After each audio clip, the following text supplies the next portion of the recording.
Hi everybody, welcome to the June 2020 Newport MFA residency. How I wish I were giving this talk to all of you in person, but here I am in my beautiful loft on the west side of Providence, and I'm about to tell you just about everything I know and think about revision. So this talk is not going to help you with writing your memoir or your short story or your novel. It's what you do after you think you've finished it. So the first thing you do when you finish your essay or memoir or short story or novel is you congratulate yourself. You have a martini or a piece of cake or take a big long walk, whatever it is you do when you celebrate, because it takes a lot to finish a piece of writing. You all know that. It takes hours and hours, a lot of frustration, a lot of craft work, a lot of work. And now you're done and you need to celebrate. What I'm asking you not to do is send it to that agent or editor that you met here in Newport or somewhere at a writer's conference or your best friend's brother's cousin. Don't send it. In fact, what I want you to do is to put that masterpiece away. This is one of the hardest things that I have to tell people, and I know many of you are not going to do what I'm asking, and that makes me incredibly sad, because if you put it away, you will be so much better off. Ideally, you should put it away for 3 to 6 months. I hear the groans. I hear the groans even virtually. But would you do me a favor and put it away for like a month? Not a week. A week's not good enough. It has to be a month. Then take it out again, and it's time to get to work. Something about having distance from your finished work gives you a whole new way of looking at it. I have put novels away for up to 9 months. It's like having a baby. And when I look at them again and read them, I have so many ideas on how to make it better, and I am very happy that I didn't send it off to my agent before it was time. So, tip 1, put your manuscript away. When I send my manuscript to my agent and editor in various drafts, I get comments on the same piece of work that include, "This book is too long. Nobody wants to read a 600-page book. I hate the main character. It has no shape, none." And I will also hear sometimes, "You've got a real winner here," after those comments. So what do you do with advice like that? But that's your editor's job or your workshop leader's job or your mentor when you leave here. Their job is to tell you all of those things and to help you get that winner to win. I'm not alone in such painful criticism either. I like what George Saunders says about revision. It's kind of a long quote, so bear with me. "Revision is a form of increasing the ambient intelligence of a piece of writing. This, in turn, communicates a sense of respect for your reader. As text is revised, it becomes more specific and embodied in the particular. It becomes more sure. It becomes less hyperbolic, sentimental, and misleading. It uses its ability to create a propagandistic fog. Falsehoods get squeezed out of it. Lazy assertions stand up, naked and blushing, and rush out of the room." I have to read that part again because I love it so much. Falsehoods get squeezed out of it. Lazy assertions stand up, naked and blushing, and rush out of the room.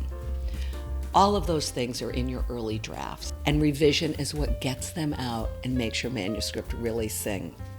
If you think I'm alone, or George Saunders and I are alone in this idea, listen to what Roald Dahl said. He revised his novels at least 150 times.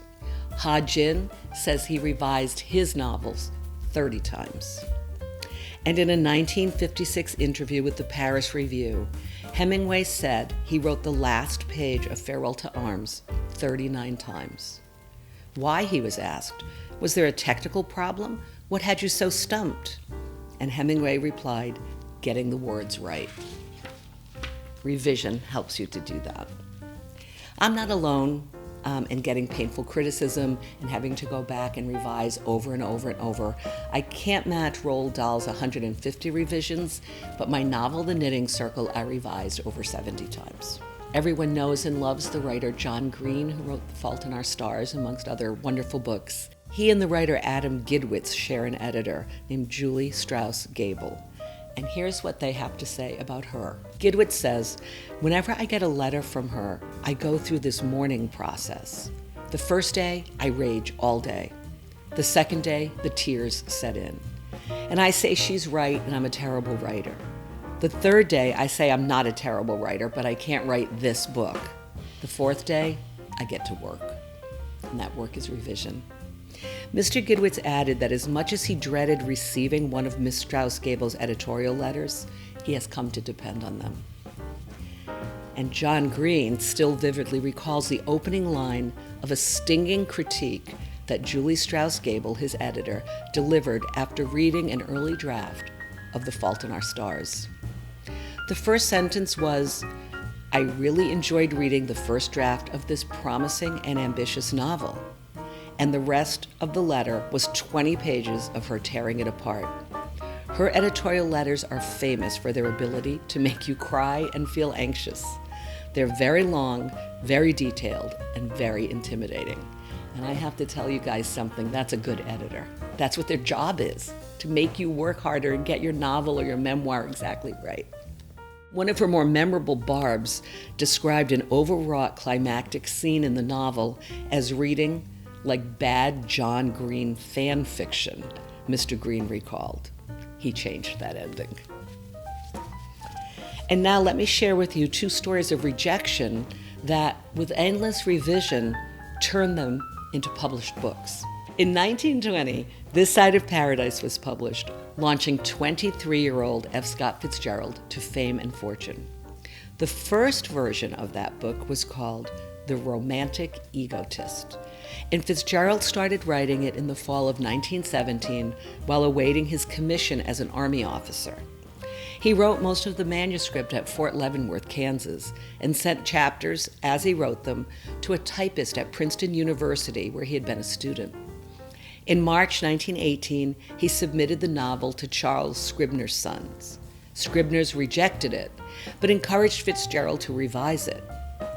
In September of that year, 6 months later, he submitted a new version titled The Education of a Personage. That was also rejected. In July 1919, over 2 years after he had started writing it, and after his discharge from the Army, Fitzgerald returned to his family home at 599 Summit Avenue in St. Paul, Minnesota. He pinned revision notes to his curtains and rewrote much of the novel. In August of that year, he finished a new draft, now titled This Side of Paradise. He gave it to a friend from St. Paul for a final edit, and then sent the new manuscript to Scribner's on September 4th, 1919. Now remember, he had first submitted it a year and a half earlier. 2 weeks after he mailed that version of the manuscript, Fitzgerald received Maxwell Perkins' letter accepting the book. He was so excited that he ran outside and stopped all the cars on the street to announce his news. But it took a lot of revision for him to be running through the streets. Here's another story. For Christmas in 1956, a wealthy couple who doted on a struggling young writer from the South bestowed her with enough money to take a year off and write. Thrilled, she locked herself away, smoking furiously, staying up to midnight every night writing. 3 weeks later, she took 49 pages of a manuscript to an agent that these friends knew. Over the next 6 weeks, she handed in 293 pages. But the agent found the draft problematic. It lacked a sense of the historical events shaping the South at the time and focused on the wrong character. 5 months later, the writer handed in a new draft, but the agent was even less impressed. The manuscript was alive with strong three-dimensional characters, and there was a spark of a true writer in every line, but it was a very, very bad novel. More a series of anecdotes than a fully conceived story. No plot, disorganized, lack of structure, the agent told the writer. The writer didn't give up. She rewrote again. 3 more times. In various drafts, the novel was written in third person, first person, and in a combination of an adult and child's voice of the narrator.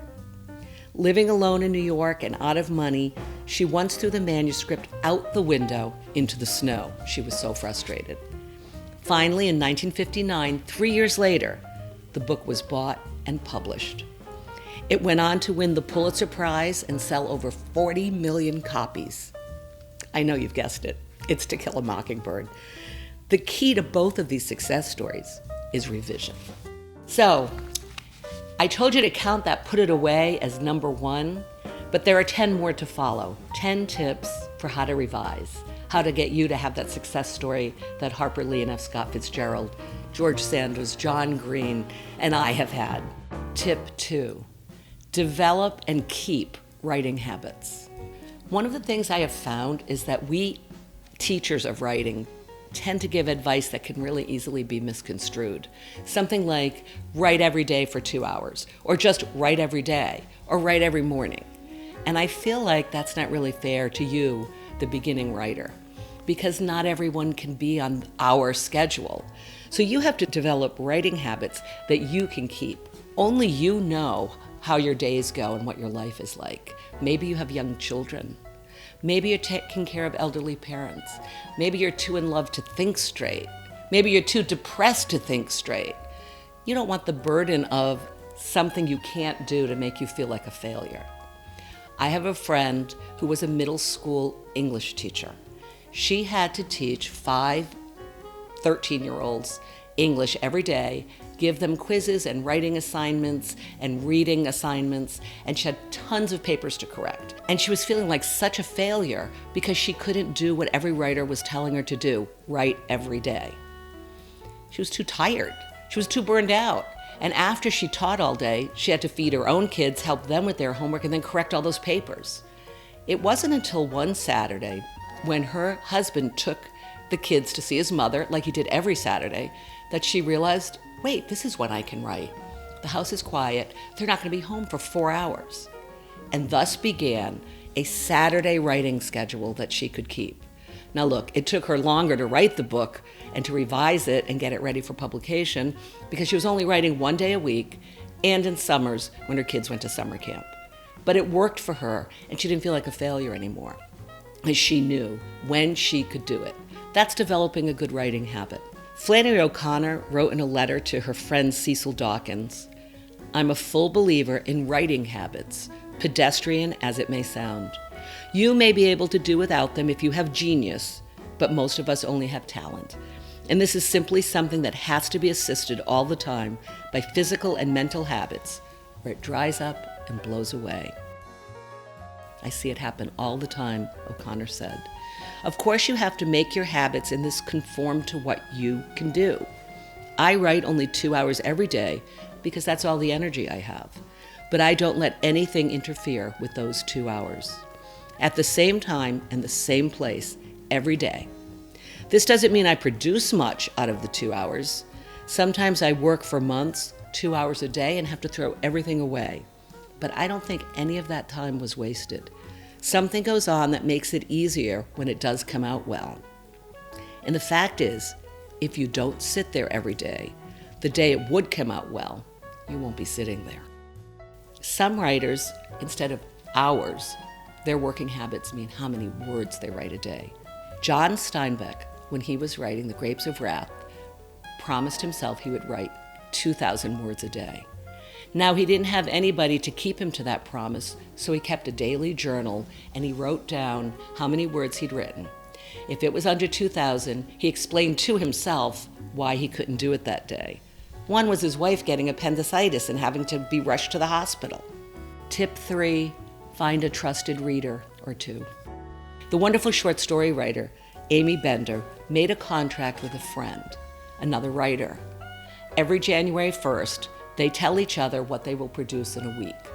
Now, when they were young and single, those were very high numbers, lots and lots of words. Then they got married, maybe a few more words. Then they had twins, really not very many words. But by lowering their expectation, they could meet their promise. And all they had to do, not even send in the writing to each other, all they had to do was say, I did it this week, or I didn't, and why. Kind of like Steinbeck's journal, but with a friend on the other end. Tip 4, develop your own built-in editing system. I love what Dorothy Parker said. Well, I love everything she said. She said, I don't write 5 words, but I change 7. Here's how I do it, my own editing system. My goal is to get to 50 to 75 pages without really worrying too much about the manuscript. Now, that's really hard to do, but I've seen a lot of people get stuck by revising chapter 1 and 2 over and over. Somehow they never write chapter 3, 4, 20. So for me, my goal is to get a draft of 50 to 75 pages.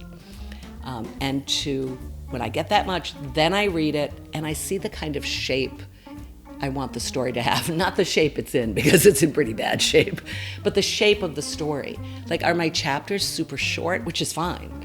Or am I writing longer chapters? Because you want to establish a rhythm in a novel or a memoir of same length chapters, more or less. I mean, I'm not saying you need a calculator and you have to always have 12 or always have 25, but you want a nice rhythm to your chapters.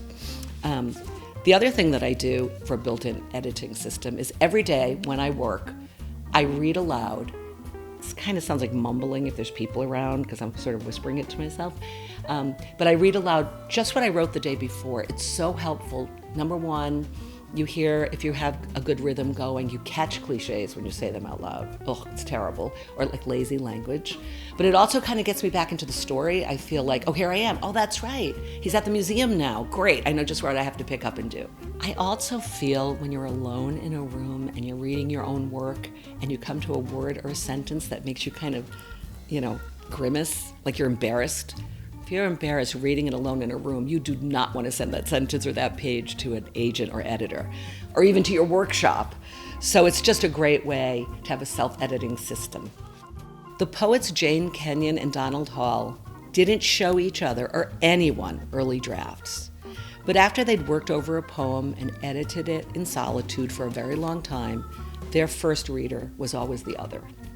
This points to both the importance of your own editing system, but also of finding trusted readers. You've taken the first step in doing that by being here in an MFA program, because the other writers that you're workshopping with while you're here, and you're a teacher of your workshop, and of course your mentor when you leave here, are all trusted readers now. They can stay that way. Once you leave here, which makes us very sad to think about, but once you graduate, you already have a built-in community that you can turn to. If this is your first residency, you will find here someone who's really simpatico with your work, and you will probably be exchanging each other's manuscripts and early drafts for a long time to come, so that's really lucky. Tip 5, take apart your first chapter. So this is after you think you're finished and you put it away for 3 to 6 months, or a week or a month. Look at your first chapter, because what I find in reading a lot of student manuscripts, and I mean full ones, is that the problem often is right there. There's a wonderful book called Triggering Town by Richard Hugo, and I highly recommend you get it. It is a collection of lectures that he gave in the course of his lifetime. But the eponymous essay, Triggering Town, talks about how we often have a false start. And I have to say this is true in every form, whether it's an essay or a full-length book, short story, we often start in the wrong place. And what he wants to point out is that we have a trigger, Triggering Town, which got us to think of the idea, something we saw, something we heard, something we experienced, but that's not really where the story begins, it's where the idea for the story begins.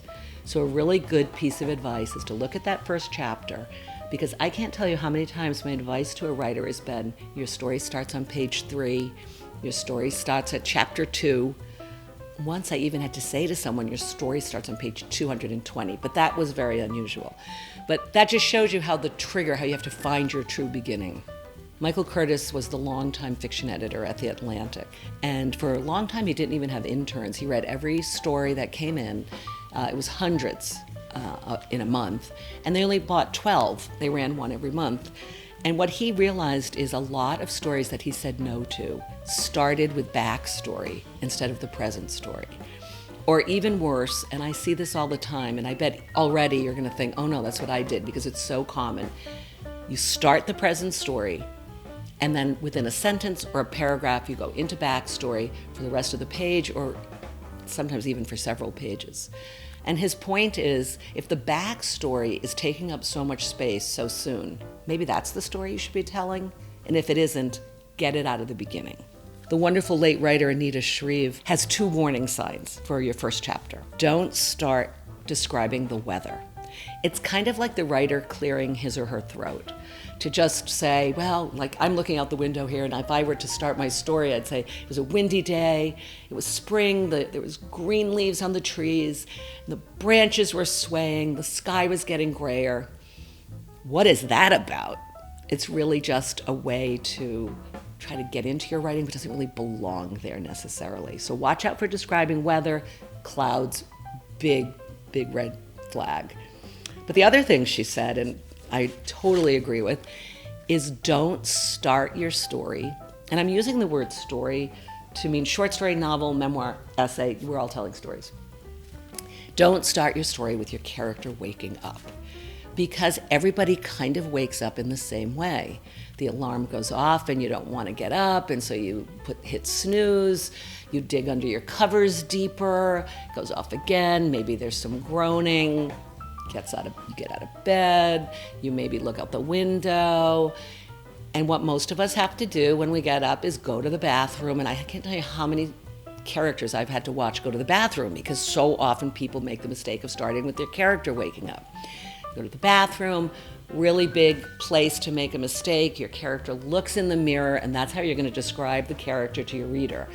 You know, Susan looked in the mirror and combed her long brown hair, and looked at her blue eyes. And it's like, first of all, no one thinks of their own hair and eyes by color. Like, I don't say, excuse me, I have to go brush my blonde hair. I just say I'm gonna go brush my hair. So you make so many mistakes when you do this. It just starts them, kind of escalating. So then they even sometimes go to the bathroom in the scene, they go downstairs, and what's the first thing we do? We make coffee or tea or something that gets us going. We maybe pick up the newspaper. This is so boring, guys. And you can write it for like 3 or 5 pages of this poor person waking up. Finally, something happens. The doorbell rings, she opens it, and there's a dead body on the doorstep. Now, I say start with the doorbell ringing. Unless your character is waking up and something is really weird, like in Metamorphosis when the character wakes up and is a giant cockroach. That's the best waking up scene maybe ever written. Tip 6, do your microfixes. And by that I mean the tiny things that you have to fix. E.B. White said, be obscure clearly. And that's great advice.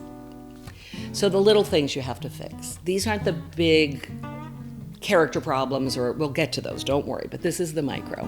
Cut what is not essential. That includes the repetition of words. I can't remember where I read it, but I always love it.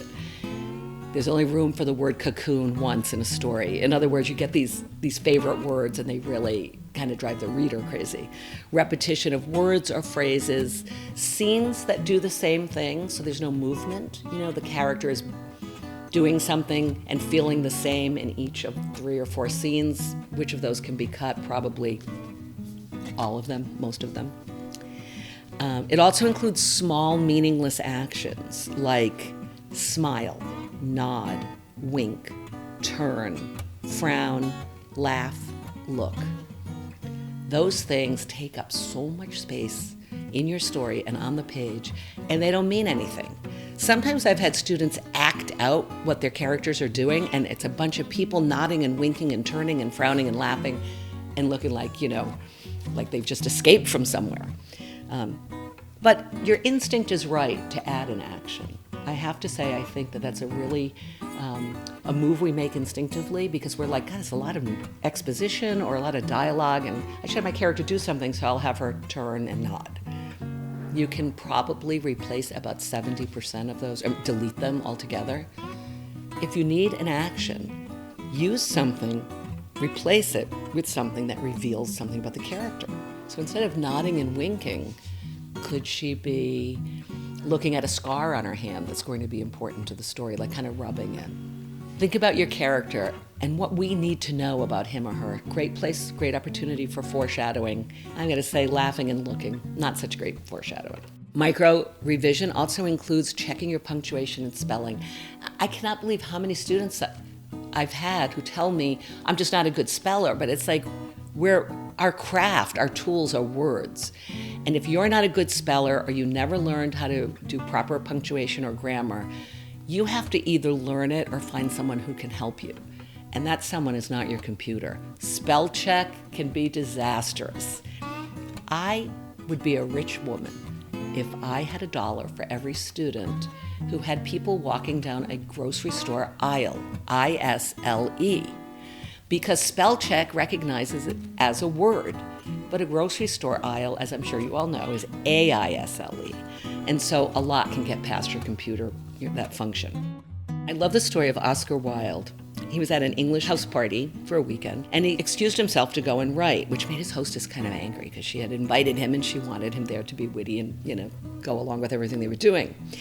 That evening, his hostess asked him what he'd accomplished that day. And he said, "This morning, I put in a comma." She said, "Oh, really? Was this afternoon equally as exhausting?" He said, "Oh, yes, my lady. This afternoon, I took the comma out." That's micro revision, having to look at a comma and decide whether it stays or goes. More micro revision. I'm going to go kind of quickly through these. Get rid of any sentence that says he or she feels. Instead, show us what they feel. So don't say she feels nervous, he feels scared, she feels sad. Show, don't tell. It's been said so many times it makes you kind of crazy, but it's a cliche because it's true. Watch your sentence structure. Don't start every sentence with a noun or pronoun followed by a verb.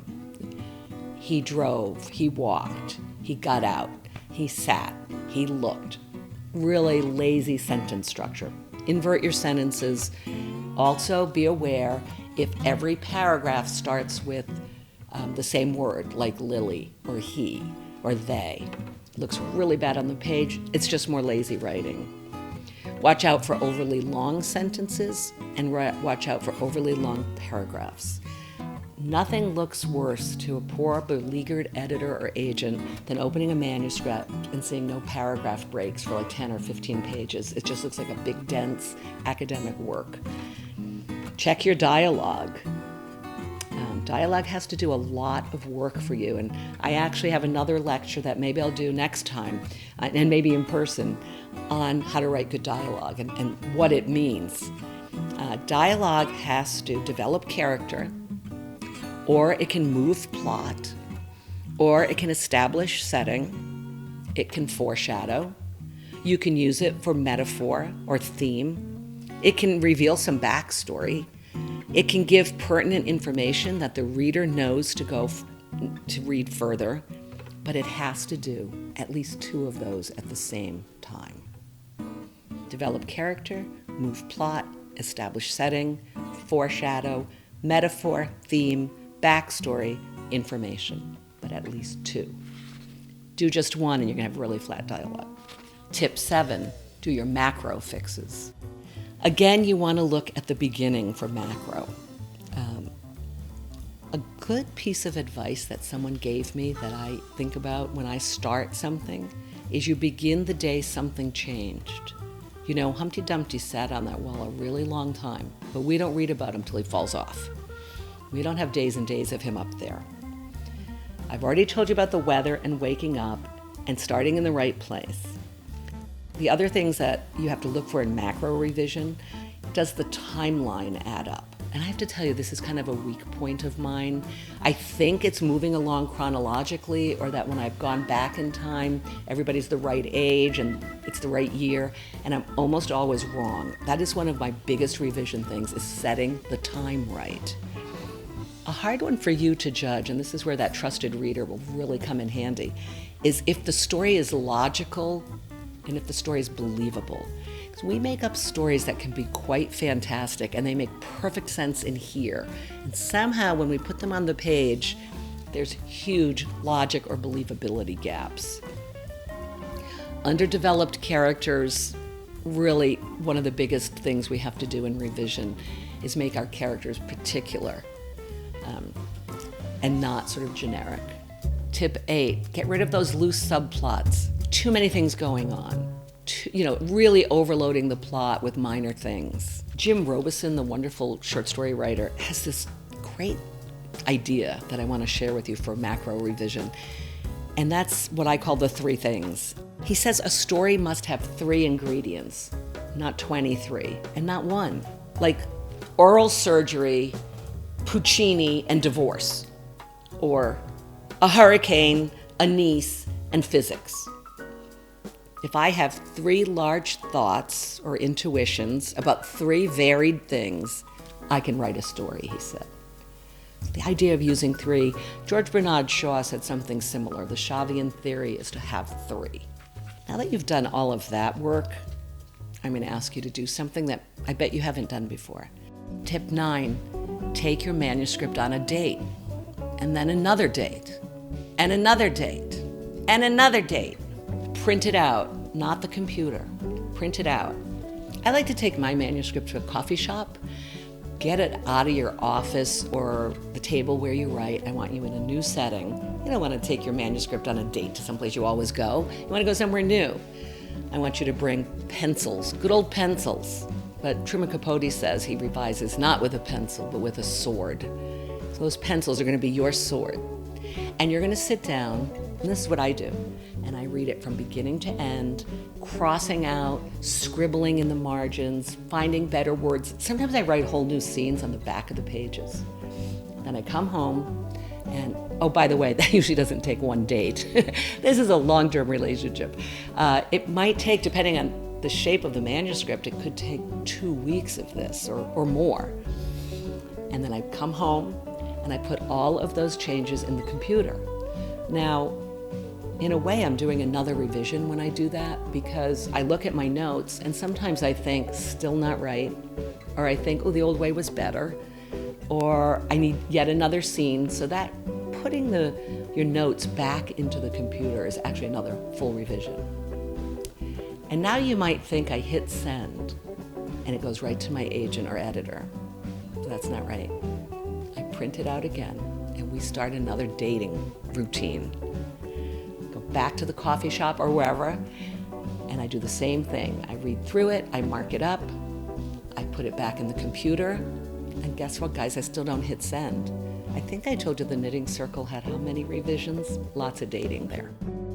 And the time that I print it out, and the revisions are only those micro ones we talked about a little while ago, really just fixing sentences or finding the right word or tidying the manuscript up. That's the last time I take it on a date, and that's when I hit send. That's a lot of dating, and what that means is it's a lot of revising. You have to read your manuscript over and over, with each time making it better. That's why Truman Capote called his pencil swords. He cuts so much. I think the best way to end this talk is to give you a wonderful quote by the poet William Matthews, because I find that a lot of new writers are really resistant to revision, but honestly, that's how you spend most of your time. You have the glorious, messy first draft that makes you so happy to write, and then you have the wonderful polished draft, but there are so many drafts in between. So you have to wrap your brain around it, and I like what William Matthews said. Revision isn't cleaning up after the party. It is the party. Welcome to the party, everyone. Tip 10, okay, you can hit send.